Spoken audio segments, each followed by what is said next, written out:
You wake before dawn because the bells haven't rung yet, and that alone feels illegal. The room smells like damp wool, old straw, and the sour edge of bodies that never fully dry. You share this space with 3 others. No walls, no privacy. A single tallow candle guttering like it knows it's next. You shift in your sleep and freeze halfway through the motion, because even moving too much can look suspicious if someone is awake and watching.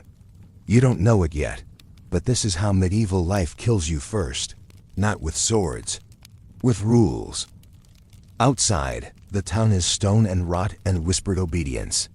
Somewhere nearby, a church bell coughs. It's not time, it's a warning. The church doesn't just tell you when to pray. It tells you when to sleep, when to wake, when your body is allowed to want anything at all. You feel it before you understand it. The pressure. The eyes. The idea that your body is not yours. It belongs to God, the priest, the Lord, the law. Pick a master. You'll have several. Here's the secret nobody puts in the manuscripts. Medieval sexuality isn't just repressed. It's managed. By the 12th century, canon law regulates sex with obsessive detail. You're forbidden from intercourse on Sundays. Also Wednesdays, also Fridays, also during Lent, also Advent, also feast days, also pregnancy, also menstruation. Also if you enjoyed it too much. Augustine called pleasure itself a symptom of sign. Thomas Aquinas doubled down. Desire is tolerated only if it accidentally produces a baby, and even then, you're not supposed to smile about it. Dry humor break before it gets worse. Imagine being damned because you picked the wrong weekday to be horny. You step outside, cold slaps your face. The streets are narrow, designed to funnel bodies and sound toward authority. Women pull their cloaks tighter, men avoid eye contact. Everyone knows someone who vanished. Everyone knows why, even if they never say it out loud. A woman was accused last winter, not of adultery, of looking back at a man who wasn't her husband. That was enough. Witnesses testified to her expression. Her face became evidence. Desire doesn't need action here. Intention is sufficient. The church courts handle these cases, not kings, not lords, priests. Confession is mandatory. Silence is suspicious. If you hesitate, they assume you're hiding something. If you talk too much, they assume it's worse. You kneel in a pew. The stone leaches heat from your bones. You confess something harmless, a stray thought, a dream you didn't ask for. The priest listens like a man cataloging insects. He assigns penance, fasting, prayer, public humility. Public. That single quote SS. The word that should terrify you. Because public punishment isn't about correction. It's theater. It's warning. It's social control sharpened into spectacle. You leave the church knowing one thing with perfect clarity. If your thoughts can condemn you, your body won't last long. And somewhere behind you, someone has already noticed the way you breathe. You don't hear the footsteps following you until they stop. The laws that measure your desire, you learn the rules the same way you learn a language, through fear, through repetition, through watching what happens to the people who get it wrong. Medieval law doesn't just criminalize acts. It criminalizes states of being. By the 13th century, church doctrine treats sex as a moral math problem. Position matters, timing matters. Who initiates matters. Why you wanted it matters. The wrong combination sends you straight to penance or worse. Women are assumed to be more lustful by nature.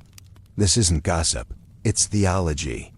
Eve fell first, therefore every woman after her carries the echo of that failure in her flesh. Men sin, women tempt. That's the equation. So laws follow bodies. In England, ecclesiastical courts hear cases of fornication, adultery, sodomy, bestiality, and something called incontinence, which basically means you couldn't control yourself and everyone noticed. Punishments range from fines to public shaming. Repeat offenders get branded, exiled, occasionally killed, depending on mood and politics. Here's the part they don't teach in school. Enforcement is uneven, which means it's personal. If you're poor, you're visible. If you're a woman, you're presumed guilty. If you're unmarried, your body is considered unstable. If you're queer, there isn't even language for what you are. Only crimes. Sodomy laws don't describe acts clearly on purpose. Vagueness is power. It lets authorities decide after the fact whether what you did deserves punishment. By the late medieval period, sodomy becomes a catch-all accusation. Political rivals use it. Angry neighbors use it. Priests threaten it. Dry humor break. Nothing says spiritual guidance like keeping the legal definition of sex intentionally blurry. You watch a man stand in the pillory. His crime isn't listed. It never is. The crowd doesn't need details. They throw rotten vegetables anyway. Shame is communal labor. You notice something else. The women watching don't laugh. They count exits. They adjust their shawls. They know the rules are tighter for them. A woman accused of adultery risks more than punishment. She risks identity erasure. Her testimony counts less. Her body is evidence. Pregnancy seals the verdict. A swollen belly is confession without words. Midwives know this. They become quiet resistors. They pass down knowledge of herbs, pennyroyal, rue, juniper, not foolproof, dangerous, but better than death. Church calls it witchcraft. The women call it survival. At night, you hear whispers. Stories of couples who meet only during forbidden hours. Of coded signals. Of gloves left on windowsills. Of bodies finding each other despite law, despite doctrine, despite fear. Desire doesn't disappear. It adapts. And that terrifies authority more than sin ever could. Because a system built on control can tolerate guilt. It cannot tolerate choice. Tomorrow the court sits, and your name is closer to the docket than it was yesterday. The woman who refused to be silent. Her name is never written the same way twice. Sometimes she's Marjorie. Sometimes Agnes. Sometimes only called the miller's wife, like that's enough to erase her. You hear her story in fragments, because that's how dangerous stories survive. She was married young. Most are. Consent is theoretical. Marriage is economic. Her body transfers from father to husband, like land with a dowry attached. She learns quickly what is expected. Obedience, fertility, quiet endurance. Pain framed as virtue, but she talks. She talks about dreams, about desire, about God speaking to her directly without priestly translation. That alone is dangerous. A woman claiming spiritual authority is already halfway to heresy. Then the rumors shift. She refuses her husband's bed during certain fast days. That's pious, acceptable. But she also refuses it when she wants to. That's defiance, unnatural, suspicious. Someone says she enjoys pleasure. Someone says she teaches other women how to avoid pregnancy. Someone says she laughs during confession. The court records call her disorderly. She's summoned, questioned. The questions are invasive by design. Did you enjoy it? Did you initiate? Did you imagine things? Did you resist enough? There is no correct answer. Only degrees of guilt. She speaks anyway. She says desire exists whether the church approves or not. She says God gave her a body and didn't include a manual. She says silence is the real sin. They punish her publicly. Not execution. That comes later, in other stories. This is worse. She is displayed, paraded, forced to confess scripted words while the crowd watches. Her mouth from lies she didn't choose. Here's the gut punch. The crowd includes women she helped. Women who learned from her. Women who now keep their heads down because survival requires amnesia. Afterward, her name disappears, but not her methods. Years later, you hear the same herbal recipe whispered to a girl who's late. The same prayer murmured by a woman refusing her husband's touch on a night she chooses herself. Resistance doesn't look like rebellion here. It looks like continuity. You understand now why the church fears memory more than sex. Because memory teaches bodies to disobey. And tonight, someone knocks on your door asking if you remember her too. What happens when the body wins? You stand at the edge of a truth nobody writes down. Despite the laws, despite the sermons, despite the fear, people keep touching, loving, wanting, choosing when they can. Medieval society survives because of this, not in spite of it. Official doctrine says the body is corrupt. Daily life quietly disagrees. Feast days are wild. Carnival inverts everything. Masks, cross-dressing, public indecency briefly tolerated because repression needs pressure valves or it explodes. Authorities pretend this is harmless tradition. They are lying to themselves because during these moments, people remember something dangerous. That rules are temporary. Gender roles blur. Women speak loudly. Men perform softness. Desire slips its leash. The world doesn't end. The sky stays up. God doesn't strike anyone dead on the spot. That realization lingers. So the church tightens control afterward. New sermons, harsher penance, renewed emphasis on obedience. The backlash is always worse than the sin. You feel it in your own life now. The narrowing, the watchfulness, the way joy has to be rationed. You understand why so many medieval people believed the world was ending. Not because of plague or war, but because living like this feels unsustainable. And yet, bodies adapt, stories survive.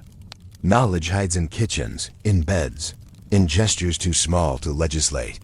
You wouldn't last a day here because lasting requires learning how to disappear while still wanting, how to obey without believing, how to carry forbidden knowledge without letting it show on your face. The final cruelty is this. The system works not because people believe it, but because they're tired. And as the candle burns low, you realize something else. You're tired too. And dawn is coming, whether you're ready to confess or not. Plague time, when death makes desire louder. The smell hits first. Sweet rot. Wet iron, human waste cooked by fear. You don't need to see the bodies stacked outside the walls to know the plague is here. Your town has gone quiet in that specific way that means people are dying indoors and pretending they aren't. Mid-14th century. Black Death territory. Somewhere between 37 and 1351, depending on how fast the rats moved. 1/3 of Europe disappears. And instead of chastity tightening its grip, something unexpected happens. People start touching more. The church preaches restraint, God's punishment. Sexual signs summon the pestilence, repent or rot. But the sermons bounce off bodies already marked for death. When tomorrow is statistically unlikely, doctrine loses leverage. You see it everywhere. Married men take lovers openly. Widows remarry within weeks. Prostitutes become essential labor. Clergy quietly look the other way because even they don't want to die alone. Dry observation. Nothing kills moral absolutism faster than coughing blood. Sex becomes less about reproduction and more about proof of life. If you can feel pleasure, you're still here. Still warm. Still human. This terrifies authority. Because during plague years, people notice something unforgivable. God is killing the obedient and the sinful equally. Confession doesn't save you. Virginity doesn't save you. Marriage doesn't save you. The bell tolls for everyone with lungs. So the church pivots. New sexual scapegoats appear. Flagellants march through towns whipping themselves bloody, claiming pain will appease God. They condemn sexual indulgence while performing public masochism that looks suspiciously ecstatic. Witches are blamed. Jews are massacred. Women accused of seducing men into damnation are punished harder than ever. Control reasserts itself through violence. You watch a woman dragged through the square, accused of spreading plague through immoral behavior, no evidence. Just panic looking for a shape. Here's the real horror. The rules don't loosen after the plague ends. They tighten. Because once people experience freedom under the shadow of death, authority never forgets the risk. And when the plague recedes, the punishments don't. Public shame. When your body becomes a lesson, you hear the laughter before you see the platform. The scaffold isn't just for executions. That's the extreme. Most punishment here is slower, more humiliating. designed to linger in memory. Pillories, stocks, shame stools. If you're accused of sexual sin, you don't disappear quietly. You are displayed. Adulterers stand barefoot for hours while neighbors inspect them like spoiled meat. Women wear paper crowns labeled with their crime. Men are paraded holding candles symbolizing false virtue. Everyone is encouraged to stare. Staring is mandatory participation. The goal isn't justice, it's alignment. The crowd learns where the boundaries are by watching someone else cross them. Women suffer worse. A man's infidelity is framed as weakness. A woman's is framed as treason. Her body wasn't just hers. It was family property, bloodline property, community property. One child out of wedlock destabilizes inheritance. So the punishment escalates. Hair is cut, heads are shaved. Femininity stripped as correction. Some towns dunk women suspected of sexual misconduct into rivers or ponds. If she floats, she's guilty. If she sinks, she's innocent and dead. Dry note. Medieval logic has incredible commitment to bad outcomes. You notice how punishment is sexualized. Crowds comment on bodies, breasts, hips, signs of fertility. Shame is eroticized and denied at the same time. This contradiction is the engine of control. People are told desire is evil while being forced to witness it. Publicly. You stand there watching, heart pounding, because you understand the real rule now. Anyone can become an example. All it takes is accusation plus timing. And tomorrow, the accusation won't be anonymous. The ones who slipped through the cracks. Not everyone obeys. Not everyone breaks loudly. Some survive sideways. You learn about them through rumor, through gestures, through pauses in conversation. Women who dress as men to travel safely, not for rebellion, for logistics, for work, for food. Men who live together as sworn brothers, legally chaste, socially tolerated, emotionally inseparable in ways nobody names because naming invites punishment. Midwives, herbalists, widows, old women with nothing left to lose. They become nodes of forbidden knowledge. Sexual education exists here. It's just not written down. The church condemns these people as unnatural, but relies on them constantly. Hypocrisy isn't a flaw in the system. It's the lubricant. You realize resistance doesn't look heroic. It looks boring, persistent, quiet. A woman refuses marriage and becomes indispensable. A couple uses coded prayer language to describe intimacy. A community protects one of its own by collectively forgetting details. This is how culture survives control. Not through rebellion, through selective blindness. And then there are the ones history erases almost completely. Queer lives exist here, not as identities, as behaviors, as moments, as risks. Punished brutally when visible, tolerated when useful or discreet. You don't find them in law books. You find them in gaps, in sudden silences, in court records that stop mid-sentence, which is exactly how power prefers it. But sometimes, the silence breaks. The inheritance you don't notice by the late medieval period.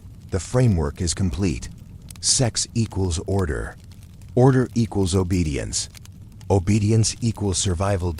And then Europeans cross oceans. Early American colonies don't invent sexual repression.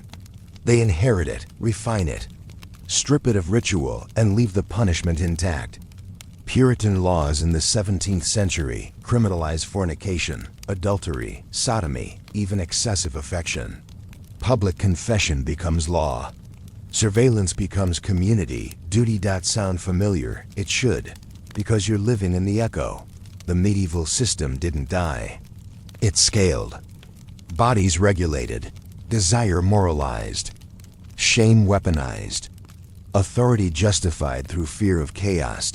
You wouldn't last a day in medieval times, not because you're weak, but because you expect privacy. Because you think desire is personal. Because you assume your thoughts are your own. The people who survived here learned how to split themselves. Public obedience, private defiance, silent inheritance of forbidden knowledge. As the candle burns out, you understand the final cruelty. You were never meant to last. You were meant to comply. And the question that remains is whether you still are. When desire becomes evidence, the accusation never starts with sex. That's the trick. It starts with behavior, tone, independence. A woman who speaks too sharply, a man who doesn't marry, a body that doesn't fit cleanly into expectation. By the late 15th century, Europe perfects a new weapon, the witch. Witchcraft isn't really about magic. It's about control failures, sexual control especially. The infamous manuals don't obsess over spells. They obsess over bodies, female bodies. Who they tempt, how they corrupt, how they refuse submission. Witches are accused of nocturnal meetings, of copulating with demons, of stealing semen, of causing impotence, of pleasure without reproduction. Every charge is sexual because sex is the battlefield. Here's what hits hardest. Confessions are extracted under torture, but the stories follow a script. The accused repeat what interrogators expect. Desire becomes proof of guilt. Enjoyment becomes alliance with evil. You sit in the crowd as a woman is questioned. Her words fracture under pressure. She admits to things she never did because denial doesn't stop the pain. The crowd nods. The story makes sense to them. It always does. Notice who rarely stands accused. Married men, priests, landowners. Power is invisible to its own laws. Dry irony moment. The people least likely to survive witch trials are the ones least protected by sexual conformity. The executions escalate. Fire cleanses. Fire warns, and the lesson is clear. If your body doesn't behave, it can be destroyed. And the fire isn't finished teaching yet. Crossing the ocean, carrying the rules. The ships don't leave this thinking behind. They pack it carefully, early. American colonies are medieval morality stripped of ornament. No saints, no carnival, no ritual release. Just law, labor, and surveillance. Puritan communities legislate desire with precision. Kissing too long earns punishment. Sex before marriage earns whipping. Adultery earns death on paper, humiliation in practice. Everyone watches everyone. This is crucial. Control works best when outsourced. Neighbors report neighbors. Children report parents. Confession becomes compulsory, not because God demands it, but because the state benefits from it. Women again pay more. Their fertility is currency. Their sexuality is liability. Their silence is expected. And yet, resistance persists. Secret relationships, night meetings, illicit births quietly absorbed into households. The same sideways survival strategies, recycled. You realize something unsettling. The new world isn't new. It's a continuation. And the inheritance is about to solidify. The skill you'd need to survive.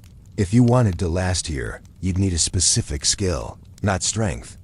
Not faith. Compartmentalize. ZATION. You single quotes D need to separate who you are from who you appear to be. To let authority own your public self while guarding something small and private inside. Medieval people weren't ignorant. They were strategic. They knew the rules were inconsistent. They learned when to obey loudly and when to vanish quietly. Survival meant understanding power's moods. You'd learn which priest asked fewer questions, which neighbor talked too much, which sins were forgivable if committed discreetly. You'd learn that desire itself wasn't the crime. Visibility was. That's the part modern people miss. It's not that medieval society hated sex. It hated uncontrolled sex. Unregulated bodies. Pleasure that didn't answer to hierarchy. And suddenly the past doesn't feel distant. Because visibility is still dangerous. Bodies are still judged. Desire is still categorized as acceptable or deviant depending on who holds power. The language changes. The structure doesn't, and now the mirror turns fully toward you. The question that doesn't go away. You step out of the past carrying something heavy, not guilt. Recognition. The medieval world didn't collapse because it was cruel. It endured because cruelty was normalized, ritualized, and justified. You wouldn't last a day there because you expect autonomy without negotiation, privacy without permission, desire without surveillance. They survived by learning when to disappear. And the haunting part is this. So do we. Different tools. Sane instincts. Curated selves, quiet defiance. Fear dressed up as morality. Laws written on bodies that don't fit comfortably into them. The candles are gone now. The stone halls replaced by screens. But the whispers sound familiar if you listen closely. The unresolved question isn't whether medieval people were oppressed. It's whether you've really escaped them. And if the rules tighten tomorrow, would you know how to survive, or would you finally be the one on display? The bell fades, but the sound stays in your bones. That's the thing medieval life understood better than we like to admit. Control doesn't need chains forever. Once it's learned, it echoes, inside habits, inside fear, inside the quiet decisions you make when no one's watching. You imagine yourself back there, stone under bare feet, cold crawling up your spine. A rule you didn't know existed suddenly becoming your crime. You wouldn't last a day. Not because you're soft, because you were taught to believe the rules are reasonable. Medieval people knew better. They obeyed because they had to, not because they believed. They hid parts of themselves like contraband. They learned when silence was safer than truth, when desire had to be disguised as duty. And that knowledge didn't die with them. It crossed oceans. It survived reforms. It learned new language. You still see it every time shame pretends to be morality. Every time bodies are regulated for their own good. Every time fear dresses itself up as tradition. History didn't warn you. It trained you. So then you hear the bell now, in laws, in headlines, in whispers about what's normal and what's not. Remember this. People survived the medieval world by pretending. The question is whether you still are. If you want more history that doesn't sanitize the rot, stories they never taught you, and the systems that still haunt us, subscribe. Because the past isn't gone. It's waiting.